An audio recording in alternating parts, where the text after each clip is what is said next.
Nous sommes enseignés dès le plus jeune âge que la famille est tout. On nous répète inlassablement que peu importe la situation, peu importe comment ils nous traitent, nous devons pardonner, rester, endurer.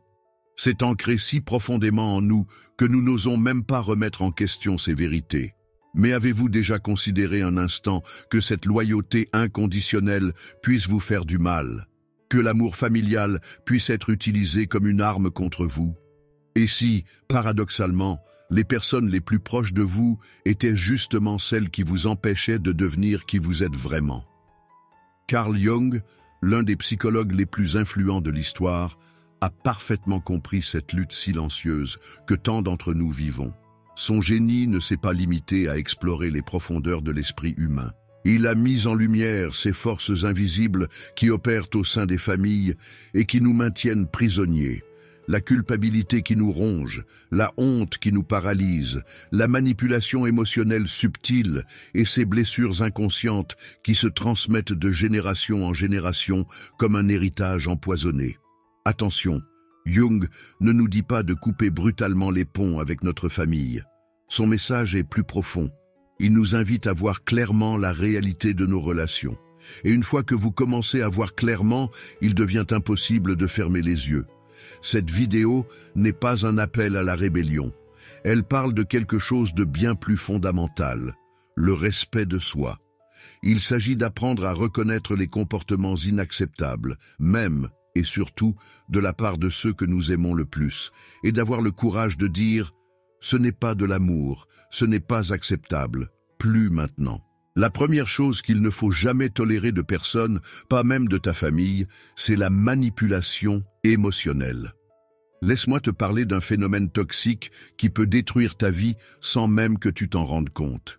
Tu sais, ces personnes qui prétendent t'aimer mais qui attachent toujours des conditions à leur amour, elles utilisent des phrases comme « si tu m'aimais vraiment, tu ferais ceci » ou « tu me fais souffrir en vivant ta propre vie » ou encore « tu es tellement égoïste ».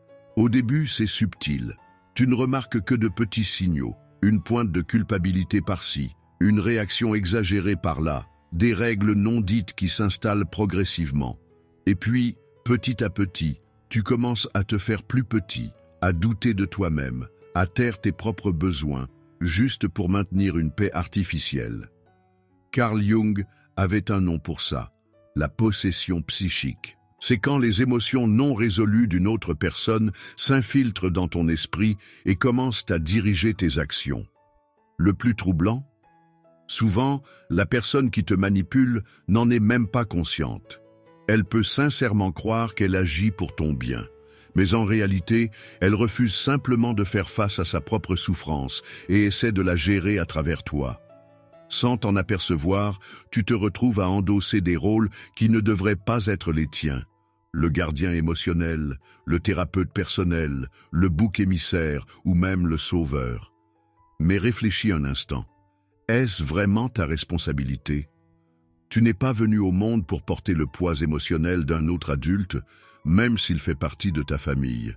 Si tu continues à accepter cette manipulation émotionnelle, tu resteras prisonnier des schémas inconscients de quelqu'un d'autre.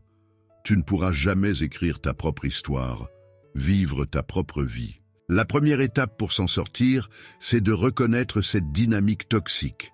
Et comprends bien, tu n'es pas obligé de les détester pour ça, mais tu dois absolument arrêter de perpétuer ce cycle destructeur.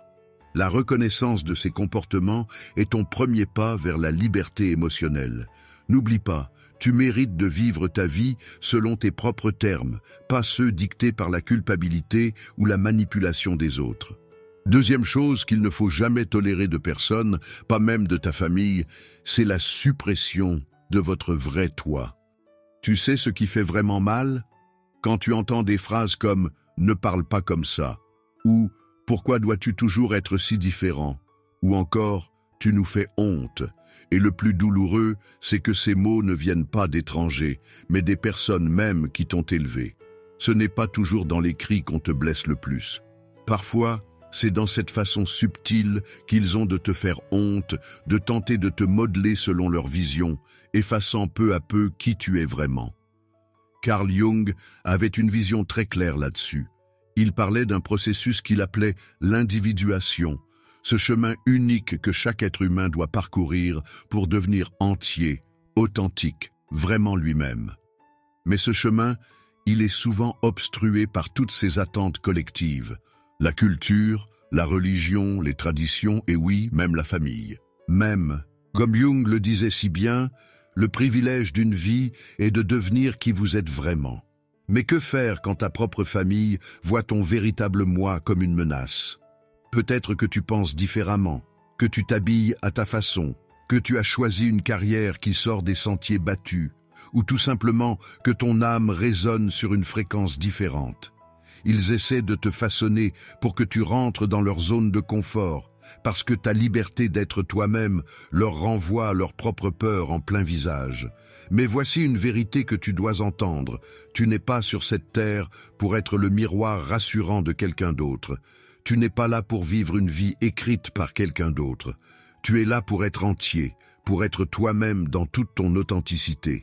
Et si quelqu'un, même de ta famille, exige que tu diminues ta lumière, que tu te fasses plus petit, alors cette personne n'aime pas vraiment qui tu es. Elle aime seulement la version de toi qui la rassure, qui la conforte dans ses propres choix. Et tu sais quoi? Ce n'est tout simplement pas suffisant. Tu mérites d'être aimé pour qui tu es vraiment, pas pour qui les autres voudraient que tu sois. Troisième chose, à ne jamais tolérer, ce sont les critiques constantes dissimulées en préoccupation. Tu connais ces phrases qui semblent bienveillantes en surface? C'est pour ton bien. Je ne veux juste pas que tu fasses une erreur, tu es trop sensible. Ces mots qui sonnent comme de l'amour mais qui, en réalité, cachent une forme de cruauté. Ces membres de ta famille qui masquent leurs critiques derrière une prétendue inquiétude pour toi. Ils appellent ça de l'honnêteté, de l'attention, mais soyons francs, ça ne ressemble ni à l'un ni à l'autre. Carl Jung parlait de l'ombre, ces parties sombres et inconscientes de nous-mêmes que nous refusons de voir. Et voici une vérité qui peut faire mal. Quand ces personnes te critiquent sans arrêt, elles parlent souvent à leurs propres démons intérieurs. Quand ils te disent « tu n'y arriveras jamais en faisant ça », c'est souvent le reflet de leurs propres échecs qu'ils n'ont jamais su accepter. Quand ils affirment « tu n'es pas assez fort », ils révèlent probablement leur propre peur d'être impuissants. Mais au lieu de faire face à leurs blessures, ils projettent. Ils prennent leurs propres fêlures et essaient de te les faire porter. Et le plus dangereux, c'est que si tu n'es pas vigilant, tu commenceras à intérioriser cette voix. Tu finiras par l'accepter comme une vérité, comme quelque chose de normal, venant de ta famille. Jung était catégorique. La projection est l'un des plus grands obstacles à la conscience de soi. Ce qui nous irrite chez les autres peut nous apprendre beaucoup sur nous-mêmes. Mais quand cette irritation se transforme en critique permanente, elle devient une arme destructrice. Écoute-moi bien, tu n'es redevable à personne de l'accès à ton esprit, à tes rêves ou à ton cœur. Surtout pas à ceux qui n'utilisent cet accès que pour te diminuer. Même s'ils prétendent être simplement honnêtes avec toi, comprends bien ceci. Tu peux aimer profondément quelqu'un tout en refusant les étiquettes qu'il essaie de te coller, celles de l'échec, de la déception, de celui qui n'est jamais à la hauteur. N'oublie jamais, tu n'es pas une toile destinée à recevoir l'ombre des autres. Tu es ta propre personne, avec tes propres lumières et tes propres couleurs. Ne laisse personne te convaincre du contraire, même si cette personne fait partie de ta famille. Quatrième chose qu'il ne faut jamais tolérer de personne, pas même de ta famille, c'est la culpabilité comme outil de contrôle. Tu as déjà entendu ces phrases qui te serrent le cœur? Tu n'appelles jamais après tout ce que j'ai fait pour toi. Ou si tu pars, ça me brisera le cœur.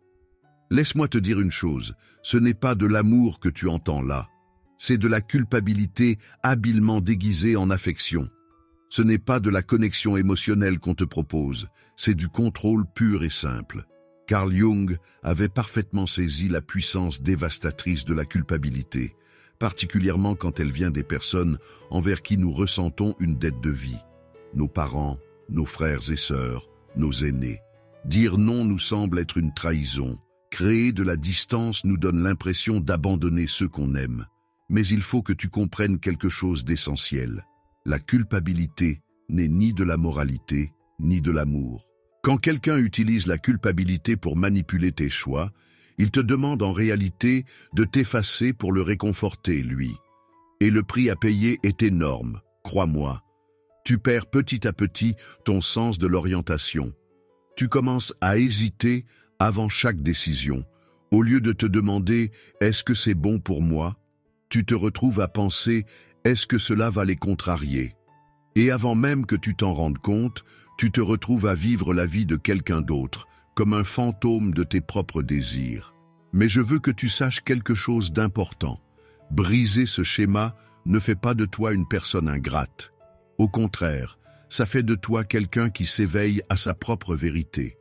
Parce que l'amour véritable, le vrai, ne te punit jamais de grandir. L'amour authentique dit « Je veux que tu sois libre, même si ça me met mal à l'aise ». Peut-être que ceux qui essaient de te garder petit par la culpabilité ne changeront jamais.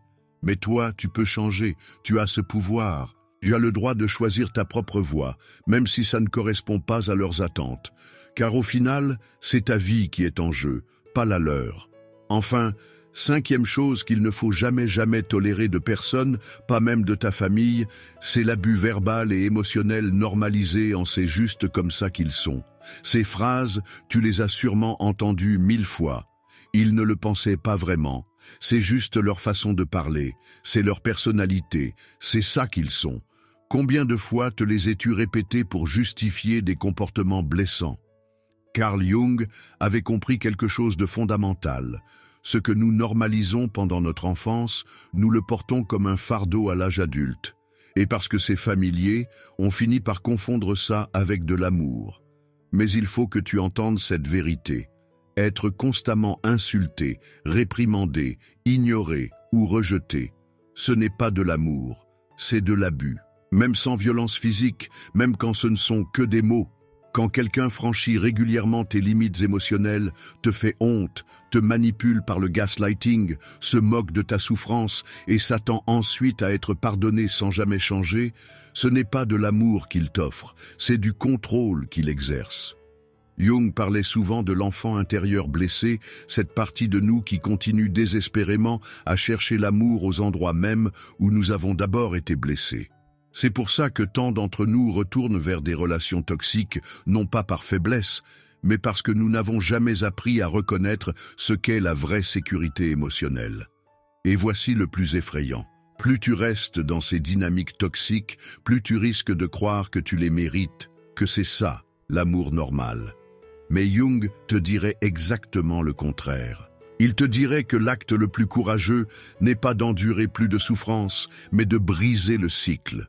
De dire « je vois ce que c'est maintenant et je refuse d'hériter de cette douleur ou de la transmettre à mon tour. » Même si c'est ta famille, même si tu les aimes, même s'ils ne comprennent jamais ta décision, parce que ta paix intérieure n'est pas une trahison, c'est un nouveau départ. Tu n'es pas égoïste de protéger ta tranquillité d'esprit, tu n'es pas cruel d'établir des limites, et tu n'es pas brisé de t'éloigner des personnes qui refusent de te voir tel que tu es vraiment. Le travail de Jung nous rappelle que s'accepter complètement est peut-être l'acte le plus effrayant, mais c'est là que commence la vraie guérison. Pas en essayant de réparer les autres, pas en attendant des excuses qui ne viendront peut-être jamais, mais en affirmant « je mérite mieux », même si personne ne te l'a jamais dit. Parce que le respect, la sécurité et l'amour ne sont pas négociables, plus maintenant. Alors voici ta permission. Arrête de te faire petit, arrête de te justifier, arrête de tolérer l'intolérable. Tu n'étais pas destiné à vivre dans l'ombre de quelqu'un d'autre. Tu es fait pour devenir entier, pour être pleinement toi-même. La sagesse de Jung nous rappelle que notre santé mentale et émotionnelle est sacrée. Et personne, absolument personne, même pas la famille, n'a le droit de manipuler, diminuer ou contrôler qui tu es vraiment.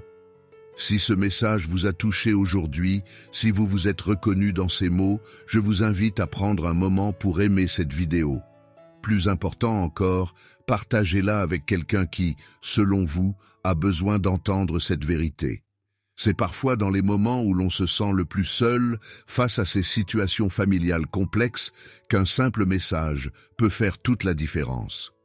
Je vous invite également à vous abonner à la chaîne pour continuer à recevoir du contenu qui renforce votre esprit et votre âme. Votre développement personnel est un voyage et je souhaite vous accompagner à chaque étape. Dans les commentaires ci-dessous, j'aimerais sincèrement avoir de vos nouvelles.